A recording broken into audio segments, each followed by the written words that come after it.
नमस्कार, मैं विपिन मिश्रा और आप देख रहे हैं द रियल हिंदुस्तान। आज की खबर आपको गर्व महसूस कराएगी। आज की जो खबर है आपका सीना चौड़ा कर देगी। हम इसलिए ऐसा कह रहे हैं क्योंकि हमारे साथ गोल्डन बॉय बैठे हैं। और गोल्डन बॉय हम इसलिए नहीं कह रहे हैं क्योंकि अभी हाल ही में एक मैच था एशिया लेवल का और अंतर्राष्ट्रीय लेवल का। उसमें गोल्ड जीतकर भारत का गर्व ऊंचा करने वाले हमारे साथ आदर्श शुक्ला जी बैठे हैं। इनसे बातचीत करेंगे कि ये सफ़र कैसे शुरू हुआ और इस मुकाम तक कैसे पहुंचे। बहुत सारे मुद्दे हम चर्चा करने वाले हैं। फिलहाल बने रहिएगा हमारे साथ। सबसे पहले तो आपको बहुत बहुत बधाई और हमारे चैनल पर आपका बहुत बहुत स्वागत। आपके चैनल को और आपको बहुत बहुत धन्यवाद। मेरा सबसे पहले आपको सवाल यही है कि आपका जो सफ़र है वो कहाँ से शुरू हुआ और ये आप जहाँ तक पहुँचे हैं इसमें कितनी आपका संघर्ष है, कितनी कठिनाइयाँ आपको झेलनी पड़ी, थोड़ा सा हमारे दर्शकों को बताइए। काफ़ी कठिन समय रहा ये, लगभग हम 12 साल से कराटे कर रहे हैं, लेकिन सफलताएं तो जल्दी मिल नहीं रही थी। नेशनल लेवल में बहुत सारे गोल्ड मेडल मैंने जीते हुए थे। इंटरनेशनल लेवल पर मौका कई बार प्रयास करने के बावजूद नहीं मिल पाता था, लेकिन इस बार मौका मिला और मैंने देश के लिए गोल्ड मेडल जीता। ये हमारे लिए बहुत गर्व की बात है, लेकिन हमारे लिए नहीं पूरे देश के लिए गर्व की बात है कि ये गोल्ड मेडल मैंने देश के लिए जीता। और ये मेडल पूरे देशवासियों का है, मेरा नहीं है। और इसमें काफ़ी सहयोग रहा आप सभी लोगों का और पूरे देशवासियों का। ये बताइए किस दिन मैच था और कहाँ पे मैच था? आपको जो है कि कैसे जानकारी मिली कि हमारा सिलेक्शन हो गया है और फिर आपने तैयारियां शुरू कर दी? किस जगह पे मैच था ये? सबसे पहले इसका जयपुर में ट्रायल चल रहा था, राजस्थान जयपुर में। तो ट्रायल के दौरान हमारा वहाँ गोल्ड मेडल लगा था। फिर वहाँ जितने बच्चे गोल्ड मेडलिस्ट थे वो गए थे आप अंतर्राष्ट्रीय लेवल पे खेलने के लिए। इसमें वेस्ट बंगाल से भी बच्चे थे, राजस्थान से, हरियाणा से, झारखंड से, यूपी से। हम अकेले थे वहाँ पे ट्रायल देने के लिए। 21 बच्चे गए थे, लेकिन अकेले हमने गोल्ड मेडल जीता। उत्तर प्रदेश के लिए तरफ से मैं अकेले सीनियर कैटेगरी में गया था वहाँ पे। और मैच वहाँ पे 28 और 29 तारीख को बांग्लादेश के ढाका में हुआ था। वहाँ पे 28 तारीख तक किसी का भी मेडल इंडिया को नहीं मिला था। जूनियर कैटेगरी मिला था, सीनियर कैटेगरी में 10 बच्चे गए थे, जिसमें 9 बच्चों का मेडल था ही नहीं। 29 तारीख को 12 बजे मेरा फाइनल मुकाबला चल रहा था वहाँ पे और नेपाल से। तो उसमें भी मेडल का चांसेस बहुत कम चल रहा था, लेकिन मैंने 28 सेकंड के अंदर बांग्लादेश को 6-0 का लीड देकर मैंने भारत को स्वर्ण पदक दिलाया। ये जब खुशी होती है तो कोई भी भारत का खिलाड़ी बड़े स्तर पे, अंतर्राष्ट्रीय स्तर पे जब गोल्ड या कोई भी मेडल जीतता है, ये अपने क्षेत्र समाज के लिए नहीं बल्कि पूरे भारत के लिए हर वर्ग, हर जाति, हर सबको गर्व करने का एक विषय होता है कि ये कि नहीं कर पाएगा, वो नहीं कर पाएगा। ऐसा नहीं लगा कि हम वास्तव में नहीं कर पाएंगे, लेकिन लोगों का घर का सपोर्ट तो हो जाता है, लेकिन बाहरी सपोर्ट नहीं मिल पाता गाँव का विशेष। देखिए, डीमोटिवेट करने वाले अपने यहाँ पे बहुत हैं। डीमोटिवेट आपको करते रहेंगे, हमें भी डीमोटिवेट करने वाले बहुत थे। कई बार लग रहा था नहीं, सपना पूरा नहीं होगा, क्योंकि इंटरनेशनल लेवल पर पहुँचना और वहाँ को भारत को पदक दिलाना ये बहुत बड़ी चीज़ थी हमारे अंदर या सभी के अंदर होती है। क्योंकि बहुत लोग हमने, लेकिन बहुत लोग आइडल को देखा कि हाँ वो भी ज़मीन से जुड़े हुए थे, उन्होंने देश के लिए खेला, मेडल भी जीता। सपने कई बार लगता था कि अधूरे रह जाएंगे, पूरे नहीं होंगे। और कई बार हम डिमोटिवेट भी हो गए थे कि नहीं ऐसा हो नहीं पाएगा।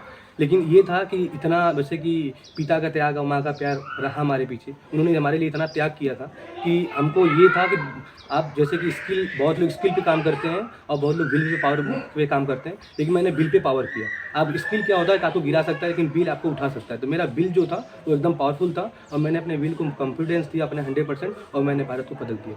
थोड़ा सा अपने बारे में बताइए, कितने भाई हैं, बहन हैं, परिवार में कितने लोग हैं? परिवार में हमारे एक बड़ी बहन है और एक भाई है हमारे, और हम सबसे घर में सबसे छोटे हैं। और बहन की मेरी शादी हो चुकी है और पिताजी मेरे कृषि करते हैं, किसान के काम करते हैं। किसान का बेटा हूँ मैं और देश के लिए मेडल जीता और पूरे गांव जितने भी हैं सभी लोग काफ़ी खुश हैं। और कल भी काफ़ी कार्यक्रम रहा डीएम मैडम के, एसपी साहब के यहाँ, और काफ़ी माननीय मुख्यमंत्री जी से भी मुलाकात करने का भी मौका मिलेगा, वो जल्दी ही बुलाएंगे हमको। और डीएम सिंह गारवार जी ने मिशन शक्ति करके लड़कियों को प्रशिक्षण करने के लिए भी कार्यक्रम जारी किया, जिसमें मैंने 8000 लड़कियों को निःशुल्क ट्रेनिंग अभी तक मैंने अपने डिस्ट्रिक्ट में दे दिया हूँ। और आगे भी ये कार्यक्रम चल रहा है और मैं चाहूँगा कि यहाँ की लड़कियाँ भी देश को रिप्रेजेंट करें। ये भी एक इतिहास होगा और बहुत जल्द होगा, क्योंकि थाईलैंड जो ओपन चैंपियनशिप रहा, junior world cup karate championship, उसमें हमारे यहाँ की स्टूडेंट है हिमांशी और सृष्टि दुबे, ये भारत को पदक दिलाने के पूरे प्रयास कर रही हैं और मेहनत भी कर रही हैं। आदर्श शुक्ला जी महिला सशक्तिकरण पे बहुत ज़्यादा काम कर रहे हैं, खासकर उन्होंने जैसा बताया लगभग 8000 महिलाओं को ये मिशन शक्ति के तहत उन्हें प्रशिक्षण दिए आत्मसुरक्षा आत्मरक्षा के लिए। जैसा कि समाज में होता ये है कि महिलाओं को लोग परेशान करते रहते हैं, जो अराजक तत्व होते हैं, जो इस तरह के मनचले लोग होते हैं, तो वो महिलाओं को परेशान करते हैं। लेकिन उनसे बचने के लिए महिलाओं को मिशन शक्ति के तहत एक नेता हैं, उनके कार्यक्रम चला रहे थे, लेकिन उसमें मेन भूमिका कहें तो आदर्श शुक्ला की थी। 8000 महिलाओं को प्रशिक्षित किया, बहुत बड़ा काम है। सरकार का कितना सपोर्ट मिला? सरकार का देखिए इसमें कह सकते हैं सपोर्ट था भी नहीं भी था, क्योंकि बस मैंने जब उनसे डीएम सिंह और बस मेरे बातचीत हुई इस विषय पे कि जो मिशन शक्ति कार्यक्रम मुख्यमंत्री जी का चल रहा है, उसमें बच्चियों को, महिलाओं को साल बढ़ा के, माला पहना के उनका सशक्तिकरण नहीं हो सकता है, इसके लिए उनको ट्रेनिंग देनी पड़ेगी। तो उन्होंने बोला ठीक है, मैं माननीय डीएम महोदय के पास गया, वहाँ पे आर.के. जी के पास, तो उन्होंने एक भी प्रश्न नहीं किया। उन्होंने कहा खिलाड़ी हैं और सरकार से आप क्या कहना चाहेंगे? सीधे तौर पे स्पष्ट रूप से मैं आपसे कहना चाहूँगा कि आप स्पष्ट बोलें, जो भी आपको कहना है कि सरकारों को कि ऐसे वे काम करें जैसे आप जैसे युवा, हम जैसे युवा जो कि आगे बढ़ें, मेहनत करें और भारत का नाम रोशन करें। स्पष्ट एकदम बताइएगा।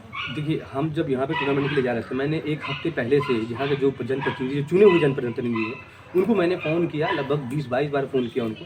बस इसलिए नहीं कि उनसे मुझे पेमेंट मतलब पैसे चाहिए थे, उनके दिमाग में यही चला था कि फ़ोन कर रहे हैं तो पैसा लेंगे हमसे, वो सारी चीज़। बस उनको मतलब आशीर्वाद लेना था कि आप चुने हुए जनप्रतिनिधि हैं, आप सपोर्ट हमारा करेंगे, सारी चीज़ें। लेकिन उन्होंने मुझे मेरा फ़ोन अभी तक नहीं उठाया उन्होंने, और काफ़ी फ़ोन भी कर रहे हैं, लेकिन मैं उनको अभी तक बात उनसे मेरा नहीं हो पाया। तो मेरा सरकार सीधा यही कहना है कि स्पोर्ट्स को ध्यान दें, क्योंकि आप जो बजट बनाए हुए हैं देश मतलब प्रदेश के लिए, वो बजट नीचे आते आते वो जीरो हो जाता है।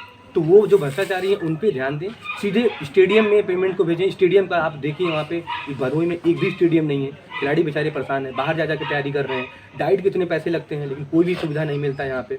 न अपने यहाँ पे बनारस जाके 50 किलोमीटर हम लोग को ट्रेनिंग करनी पड़ती है, हम खुद 50 किलोमीटर जाके दिन रात मेहनत करते थे, ट्रेनिंग करते थे, तब जाके आज सफलता मिली। अगर हमारे स्टेडियम हमारे जिले में होता तो काफ़ी बच्चे निकले होते हैं यहाँ पे देश के लिए मेडल निकालने के लिए। तो खेलकूद को बढ़ावा नहीं दिया जाएगा तो युवा कहीं न कहीं बेरोजगार होंगे, क्योंकि खेलकूद बहुत बड़ा मुद्दा है। आज हमारे यहाँ क्रिकेटरों को भगवान माना जाता है।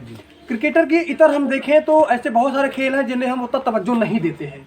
आप कराटे के जो है गोल्ड मेडलिस्ट हो गए हैं, कराटा वो भी गांव से, इतना यात्रा थोड़ा सा इंटरेस्टिंग है। आपको कराटा ही क्यों करना था? देखिए, बचपन से, क्योंकि जैसे क्रिकेट आपने बताया, जैसे उसमें क्या होता है, खिलाड़ी फिक्स होते हैं, कबड्डी होती है, खिलाड़ी फिक्स होते हैं। उसमें अगर कोई एक खिलाड़ी अगर चूक किया तो सबको भुगतना पड़ जाता है। और उसमें जैसे आप क्रिकेट की बात कर रहे हैं, अभी उसमें 11 प्लेयर हैं, और आप जाके देखें कि स्टेडियम में लाखों बच्चे ट्रेनिंग कर रहे हैं वहाँ पे। और मैंने इसीलिए कराटे ज्वाइन किया, क्योंकि कराटे में क्या आपको सेल्फ डिफेंस भी आप कर सकते हो, अपने आत्मरक्षा भी कर सकते हैं, और इसमें आप स्पोर्ट्स भी कर सकते हो। और डिपेंड क्या करता है कि आपके ऊपर, वहाँ कोई आप पर्टिकुलर कोई टीम या नहीं है कि आप किसी विशेष को ये बोल सकते हो कि आपकी जैसे मैच हार गया, टीम हार गई, किसी विशेष को नहीं कर सकते। जो भी गलतियाँ होंगी वो आपसे होंगी, और नहीं होंगी तो आपसे होंगी। ऐसा तो नहीं है कि आप जब कराटे सीख रहे थे, कहीं न कहीं से तो सीखा होगा, तो ये सिर्फ एक शौक था कि हम सीखेंगे आत्मसुरक्षा के लिए? नहीं, देखिए, हम आपसे बताएं, जब मैंने स्टार्टिंग किया था तो मैं मेरा बचपन से बताया, जब स्टार्टिंग किया था मैंने उसी दिन मैंने सोच लिया था कि मैं आउट ऑफ कंट्री में जाके, मतलब विदेश में जाके, और विदेश वालों को हरा के भारत का नेशनल एंथम बजा के तिरंगे को जब तक ऊपर नहीं ले जाएंगे तब तक हमारा ये सपना पूरा नहीं होगा, कराटे का सफ़र। लेकिन जब वहाँ पे गए मेडल पहनते हुए, और जब नेशनल एंथम बज रहा था और तिरंगा ऊपर जा रहा था, वो जो क्षण था वो बहुत भावनात्मक क्षण था, और थोड़ा सा बहुत मतलब कि अब इतना गर्व हो रहा था कि, और लोग वहाँ पे इंडिया को इतना रिस्पेक्ट दे रहे थे और इंडिया चिल्ला रहे थे। जी, होता ऐसे है कि जब कोई भी गांव का लड़का जब वो कुछ भी खेलता है, कुछ उसका इंटरेस्ट होता है, तो परिवार का कहीं न कहीं ये कह सके कि उतना सपोर्ट नहीं मिल पाता, खासकर खेल में। तो आपको परिवार की तरफ से खेल के प्रति ऐसा कोई सपोर्ट जो कि नहीं बेटा आप खेलो, आपको हम पूरा सपोर्ट देते हैं, या फिर आपको कोई परेशानी नहीं होने देंगे? जैसे आपने बताया कि हमें सपोर्ट तो पूरा मिला, लेकिन कहीं ना कहीं ये चीज़ रही होगी कि हम खेल रहे हैं तो पता नहीं होगा कि नहीं होगा, कुछ ऐसा था मन में? पहले मन में कहने का, जब हम क्लास 6 में थे तो वहाँ पे मेरा टारगेट, जैसे लोगों का टारगेट होता है कि हमको इंजीनियर बनना है, डॉक्टर बनना है, वो पहले से सेट कर लेते हैं। लेकिन मेरा बस यही था कि दूसरे कंट्री में जाना और वहाँ पे गोल्ड मेडल जीतना, और भारत का नेशनल एंथम बजना और तिरंगा को ऊपर जाना, यही मेरा सपना था। और वो सपना जब मैं वहाँ पे मेडल जीत रहा था तो वहाँ पे तिरंगा भी ऊपर जा रहा था और नेशनल एंथम बज रहा था, वो हमारे लिए बहुत गर्व की बात थी, और 125 करोड़ देशवासियों की बात थी। वहाँ पे मेडल तो जीता मैंने, लेकिन जो वो चीज़ें मैंने सपने में सोचा हुआ था वो पूरा हुआ। अभी भी सपना ही लग रहा है, बार बार मेडल को देखते हैं, लगता नहीं कि हाँ सपना पूरा हुआ है, लेकिन सपना पूरा भी हुआ। और काफ़ी सपोर्ट रहा सभी का, पापा का रहा, मम्मी का रहा, और उसके बाद डीएम सिंह का, बड़े भैया जो भदोही के, उनका भी काफ़ी सपोर्ट रहा। प्रशासनिक अधिकारी डीएम मैडम, एसपी साहब का भी काफ़ी सपोर्ट हमारे पीछे रहा कि आज देश को मैंने गोल्ड मेडल दिया, और देश को मैंने सीनियर कैटेगरी में अकेले मैंने गोल्ड मेडल दिया, ये भी बहुत गर्व की बात हमारे लिए। दोस्तों तक चले जाते हैं तो वो आपको वो यात्रा भूलता नहीं है। लेकिन जो आपने यात्रा तय करा, ऐसे बहुत सारे बच्चे जो देख रहे हैं वीडियो को, वो भी उसी परिवार से बिलोंग करते हैं जो एक सामान्य कह सके कि एक सामान्य परिवार है, गांव का परिवार है, कृषक का परिवार है, किसान का परिवार है। कुछ आपकी तरफ से उनको संदेश?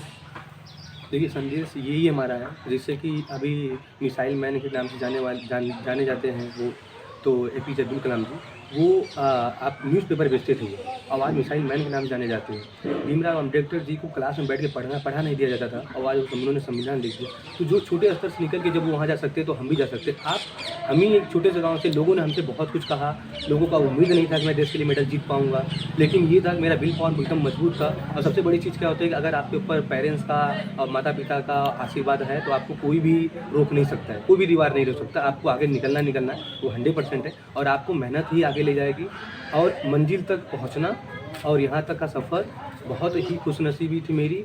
और सबसे बड़ी चीज़ क्या थी, मेरा सपना पूरा हुआ जब मैं तिरंगा को लहराया और जब वहाँ पे जो हमारे कोच थे नवीन जोदड़ो जी, जो इंडिया के कोच हैं, उन्होंने कंधे पे बैठा के फ्लैग लेके जब राउंड किया, एक राउंड पूरे स्टेडियम का, वो भी बहुत ही खुशी का माहौल था उसमें। तो उन्होंने मुझे ये कहा था कि रख हौसला वो मंजर भी आएगा, रख हौसला वो मंजर भी आएगा और प्यासे के पास चलकर कुछ समुंदर भी आएगा, थक कर ना बैठ ये मंजिल के मुसाफिर, मंजिल भी मिलेगी और मिलने का मज़ा भी आएगा। तो आज मेडल भी पाया और बहुत खुशी है, मंजिल के पास मैंने पहुँच भी गए हैं और आप सभी का आशीर्वाद रहा तो मैं भारत को वर्ल्ड चैंपियनशिप जो अमेरिका में होने वाला है मार्च में, उसमें मैं देश को वर्ल्ड चैंपियनशिप बना के वापस लेकर। आपको तो अग्रिम शुभकामनाएं हैं कि आप अमेरिका में जाकर के भारत का झंडा फहराएं। फिर मैं किसी विशेष पार्टी या दल का बात नहीं करूंगा, अनेक दलों की बात करूंगा। बहुत सारे नेता हैं जो युवा मोर्चा नाम का एक संगठन बना करके उसमें युवाओं को जो है भर्ती कर रहे हैं, जैसे रोजगार मिल रहा है, भैया आ जाओ, भैया आ जाओ, आ जाओ। लेकिन जैसा आपने भी बताया कि बहुत सारे नेता फोन ही नहीं उठाते हैं, तो भौकाली नेताओं को क्या कहना चाहेंगे, स्पष्ट बताइए। देखिए, वो जनप्रतिनिधि नहीं, जनप्रतिनिधि वो धन प्रतिनिधि है, वो धन से काम करते हैं। 4 साल आपको नहीं दिखेंगे, 4.5 साल। जब चुनाव सामने आता है तो फिर वो बरसाती जो मेघे होते हैं ना, उसकी तरह वो बाहर आने लगते हैं। फिर आप जो बोलोगे वो सब करेंगे, वो सड़क उतर जाते हैं, वो ज़मीन से ही निकले हुए हैं। हम उनको चुनते हैं, हमारा अधिकार है उनको मतदाता करके उनको चुनाव में जिताना, सारी चीज़ें करना। लेकिन जब उनसे जो किसी चीज़ की जब उम्मीद होता है, जब उम्मीद टूटता है, विश्वास जब टूट जाता है तो फिर कभी बनता नहीं है। युवाओं से झंडा ढोवाने वाले नेताओं, आपसे सीधा सीधा मैं कह रहा हूँ कि ऐसे युवाओं का आप लोग समर्थन करिए और सहयोग करिए। युवाओं का सहयोग आप नहीं करिएगा तो भारत देश युवाओं का देश है और यहाँ पे युवाओं का देश है। तो अगर आप सहयोग नहीं करिएगा तो खेलकूद जो है कि बहुत दब जाएगा, हम लोग पीछे बहुत चले जाएंगे। तो भौकाली नेताओं से मेरा एक ही निवेदन है कि ऐसे नेताओं, ऐसे युवा खिलाड़ियों का सहयोग करें। फिलहाल मैं अब बात को अंतिम चरण में लेना चाहता हूँ। एक आपसे लास्ट संदेश युवाओं को जो देख रहे हैं, इसके बाद मैं अपनी बातों को अंत करूँगा। देखिए, भदोही को अलग किए हुए आप इसमें 27 साल हो गए, तो अपनी युवा अवस्था में आप भदोही पहुंच चुका है। युवाएं ही नेतृत्व करेंगे इसके और युवा ही इसको आगे ले जाएंगे। और मैं पूरी कोशिश करूंगा कि आने वाले समय में देश को और भी गोल्ड मेडल मिले और मेरी तरफ से। और जितने भी युवा हैं वो अगर वो आगे आना चाहते हैं, मैं उनका पूरा सपोर्ट करूँगा। ऐसा नहीं कि सपोर्ट नहीं करेंगे, हम उतने बड़े स्टार नहीं हैं, हम भी आपसे जुड़े हुए हैं। और सारे जितने अभी भी बहुत सारे ऐसे फ़ोन कॉल आते हैं, सब पूछते हैं हमसे सारी चीज़ें। उनको लगता है कि अब वो स्टार बन चुके हैं, फ़ोन नहीं उठाएंगे, मैसेज नहीं करेंगे, लेकिन मैं सबका रिप्लाई करता हूँ, देर ही करता हूँ। मैं जितने भी युवा हैं मैं उनका पूरा सपोर्ट करूँगा। और माननीय मुख्यमंत्री जी से मेरा यही कहना है कि आप स्पोर्ट्स पे पूरा विशेष ध्यान दें, क्योंकि स्पोर्ट्स पे मैंने पहले बताया कि 100 करोड़ का बजट है और छोटा प्रदेश हरियाणा उसका 400 करोड़ का बजट है। लेकिन इसीलिए हरियाणा को खेल से जाना जाता है। हर ओलंपिक में, हर इंडियन लेवल पे सबसे ज़्यादा मेडल हरियाणा देता है। तो यूपी भी दे सकता है, लेकिन आपको थोड़ा सा सपोर्ट करना पड़ेगा। खेल का जो बजट है उसको बढ़ाइए और जो आपके जनप्रतिनिधि हैं थोड़ा उन पर विशेष ध्यान दीजिए। आदर्श जी, हमसे बातचीत करने के लिए आपका बहुत बहुत धन्यवाद। आपका भी सर बहुत बहुत धन्यवाद। आपके चैनल के माध्यम से हम सभी जितने भी जनपदवासी हैं और जितने प्रदेशवासी, देशवासियों को बहुत बहुत धन्यवाद करते हैं और आप सभी को नए साल का हार्दिक शुभकामनाएं। उम्मीद करते हैं कि आपको वीडियो पसंद आया होगा और ये वीडियो आपको सीख देने वाली होगी, नेताओं के लिए भी, युवाओं के लिए भी और अन्य लोगों के लिए भी। बने रहिए हमारे साथ। मैं विपिन मिश्रा, द रियल हिंदुस्तान के लिए। जय हिंद, जय भारत।